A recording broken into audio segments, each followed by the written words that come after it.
I forgot to look up the name of this presenter, but she is absolutely terrible at this. I don't know what she's doing, but she's an actor / model / newsreader. It seems that way. Yeah, and it's like, just watch it, guys. Craig, what's going on at the moment? Because why do you think it took the Prime Minister so long to haul you over the coals?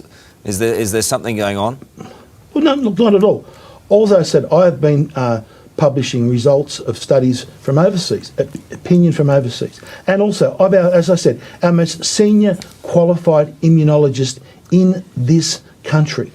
Right now, people have been misrepresenting my position, and that's why I'm happy to come on and defend it, because a lot of things that are being said are completely untrue. Craig, I looked into absolutely everything that you have put forward last night.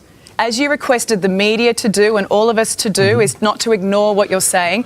Every single theory so you was read 35 debunked. Studies? Well, hang on. How can you say it is debunked? Kids not wearing masks. Can you say, it's one study in Germany that hasn't been peer-reviewed, not yet released. And that is the reason and the language why, you used wasn't true. And that is the reason why in this country, unlike other countries, we do not put mask mandates on children under 12 because of the psychological and physical harm that it causes children. So the medical experts in that respect agree with me. And I don't want to see in this country, like we see in other countries, mask mandates upon children under 12. Because when you read the expert opinion, when you read the science, it says it causes them harm. And on that, as I said, our medical experts agree with me, because we don't have any mask mandates in this country in children under 12. Craig, we have seen deaths from COVID, we've seen sickness, we've seen mass job losses, hundreds of billions of dollars spent in government stimulus.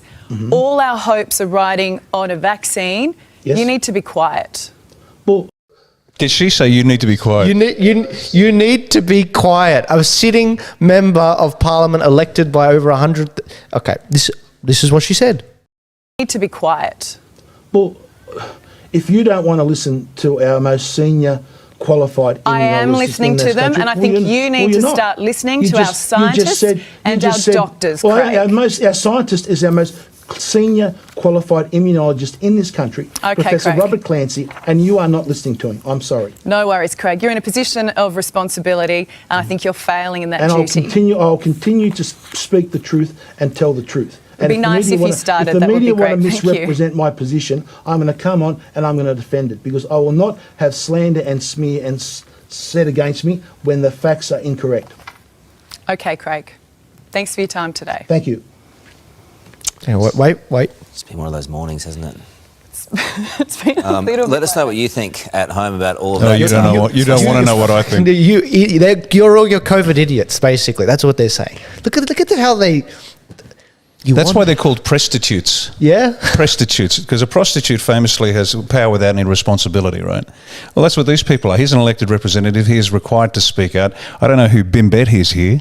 Oh, my God. Who the hell elected her? But you need to be quiet. From the Bimbet.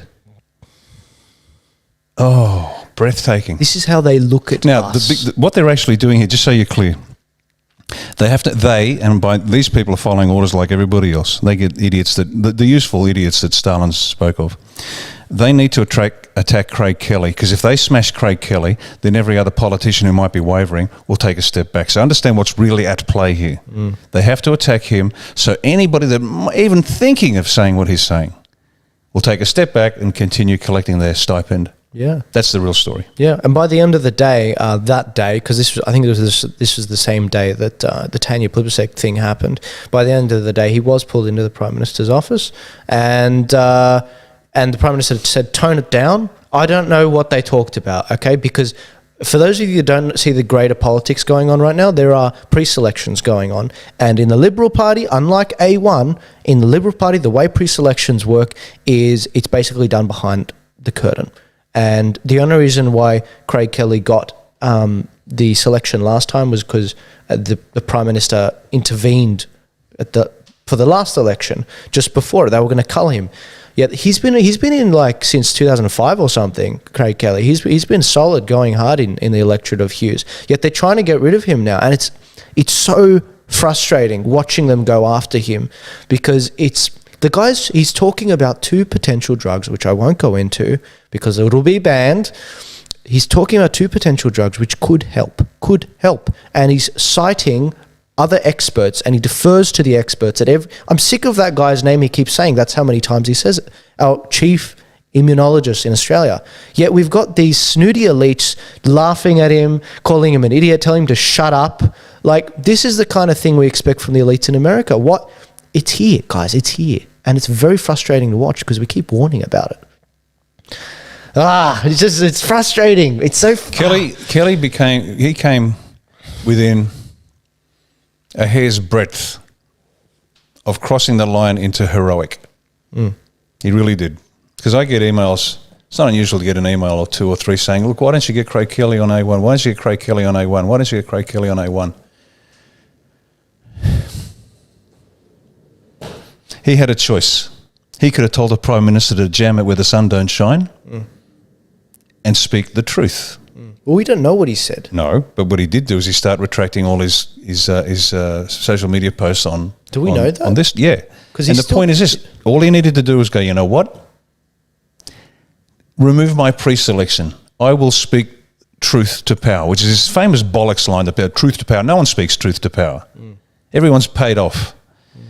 He had the opportunity at that moment. And this happens in life, folks, and let me tell you, you get the opportunity to step into the heroic, and 99 out of 100, forget it. What did Mark Twain say? Not one in 10,000. Not 1 in 10,000. Find the quote. Will actually step forward and say what's got to be said. Everybody retreats. And that's why these guys need to join up, because you've made that step into the heroic already. Yeah. But most people, he had the opportunity. This day will live in infamy for Craig Kelly, because he is now an example of why not one politician currently serving in the federal parliament, the 151 members of the lower house, the 76 senators, not one is worth spit. He could have been the one. Yeah, we'll see what happens. He's still talking about Invictamin and all of that. Well, until the Liberal Party throws him out and he mentions the truth about the vaccine, the truth about the pedophiles, the truth about fill in the blank, everything else that they've been covering up for years. Oh, because it's easy, we can change it from within. Give me a break. Grow up. Every member of the Liberal Party, and I'm not talking about the great unwashed out there, the good people that turn up and hand out how to vote. All the people in positions of authority in the Liberal Party who think they can fix this fetid carcass and breathe life back into it. Yeah. All you are doing is damaging the nation, and you will be held to account. And that includes John Ruddock, a man for which I had great admiration. But his blind stupidity and failure to see the truth in front of his face, as well as branch presidents that I know, Liberal branch presidents, for some reason, they have this willful blindness to the truth, and they lack what it takes to actually be an heroic leader. You know what they are? They're like the stadium. 100,000 people watching the 36 players on the field playing. And they all have great advice. You shut up, you don't know. You work at McDonald's. What do you know what it's like to be on the field? Yeah. Well, what's that saying? 90%, what is it? 1% of the world is actually doing stuff. 9% watch them do it, and 90% ask what happened the next day. Once again, at the risk of repeating myself, Australia will only be saved if Australians stand up. Yeah. They don't get somebody else to stand up. You stand up. I got asked the other day on an interview, what do we got to do? And I said, don't write petitions. Yeah. Don't email anything. Yeah. Forget about social media, because it doesn't count. A million followers means nothing. What you've got to do is you physically go to your state and federal MP's office. Ring up beforehand and say, I'd like an appointment with my MP, please. Yes, what would you like to talk about? I want to talk about why he's lying about COVID, why he's not revealing the pedophile names. Now, your average federal electorate has 100,000 people, rough numbers. Now, all you need is, you don't even need 100,000, you don't need 50,000. You get 5,000 people, that's 5%. Yeah. Make an appointment to see their local, federal and state MP and say, I want to talk about why you're not talking about this, you're not talking about this, you're not... You will squeeze them till their eyes pop, and you watch them change direction real fast. But you have to physically go down to the office and do it. Yeah. And don't take no for an answer. They work for you. And they'll give you all sorts of gobbledygook. They work for you. I did it with my state MP, and I walked in and said, tell us the truth. And guess what he did? It was unbelievably refreshing. Now, I'm sure he wouldn't want it repeated on TV. If he wants to say it out loud, he can say that on TV. But squeeze them till their eyes pop. They work for you. You have no obligation to vote for them. You have no obligation to believe them. But put a finger in their face physically and do it. Craig had a moment. He was this close to heroic, and he faded. Yeah, I don't necessarily agree with that. I think in time we'll see what happens. I'm just curious to see what happens with the pre-selections. But I'm really cut up about... See, I'm focused on the bigger problem I see here is why is there so much fear? Why is there so much of what's going on? I'm watching the media and what they're doing, and that's why I'm so keen. This is my way of addressing it. Media needs to be fixed. They really do. And the quote that comes to mind with that young lady on there is from Thomas Sowell. It's usually futile to try to talk facts and analysis to people who enjoy a sense of moral superiority in their ignorance. You guys make me sick. You really do. I believe you're being honest with me. I really do. But it's very frustrating. I just want to briefly mention a couple of these topics. This episode's going quite long because there's a lot to catch up on in the last 2 weeks. Oh, I don't think they'll mind.